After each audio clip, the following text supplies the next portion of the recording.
RMS Titanic, the famous passenger liner that sank on her maiden voyage on the 15th of April 1912, following her collision with an iceberg the night before. The North Atlantic Ocean disaster claimed the lives of 1,514 people, and is one of the most devastating maritime disasters in history. In this documentary, we delve into the fascinating history of the Titanic, from its construction and launch to the events leading up to its fateful demise. We explore the lives of its passengers and crew, the aftermath of the disaster, and the ongoing efforts to preserve and study the wreckage. The Titanic was the largest ship afloat at the time of her maiden voyage, and carried 2,224 people on that maiden voyage from Southampton on the 10th of April 1912. Her destination was New York City, America, but her last port of call was at Cove, Queenstown, Ireland on the 11th of April 1912. Built in Belfast by Harland and Wolff Shipyard during 1909 to 1911, for the British shipping company White Star Line. The RMS Titanic was one of 3 Olympic-class ocean liners commissioned by White Star Line. Shipbuilders Harland and Wolff were given much free rein in designing ships for White Star Line, thanks to their long-established relationship, and the usual approach was for White Star Line to provide a general concept, to which Harland and Wolff would create into a ship design. At this time, regards for cost were low priority, and Harland and Wolff was given the go-ahead to spend what was needed to produce the Olympic-class ships. The Olympic-class ship designs were overseen by Lord Peary, a director of both Harland and Wolff and the White Star Line, Thomas Andrews, a naval architect and the managing director of Harland and Wolff's design department, Edward Wilding, who was responsible for calculating the ship's design, stability and trim, and Alexander Carlisle, the shipyard's chief draughtsman and general manager. Following the sign-off and approval of the ship's design, Harland and Wolff were authorized to start the construction of Olympic-class ships.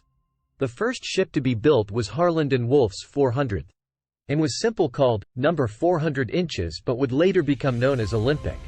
The second ship to be built, based on a revised version of the same design, give the name number 401 inches, was Titanic.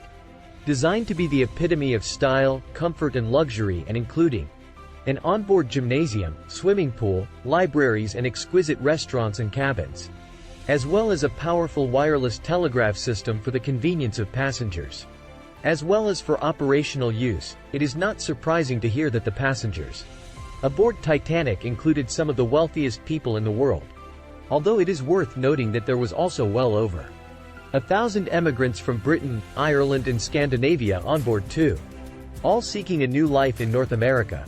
Though the Titanic had advanced safety features, due to outdated maritime safety regulations, she lacked enough lifeboats to accommodate all onboard passengers. In fact, she carried only enough lifeboats for 1,178 people, which was just a third of her total crew and passenger capacity. Following the collision with an iceberg, passengers and some crew members were evacuated in lifeboats, many of which were launched only partly filled. Due to protocol, women and children first, a disproportionate number of men, which included over 90% of men from second class, were left on board.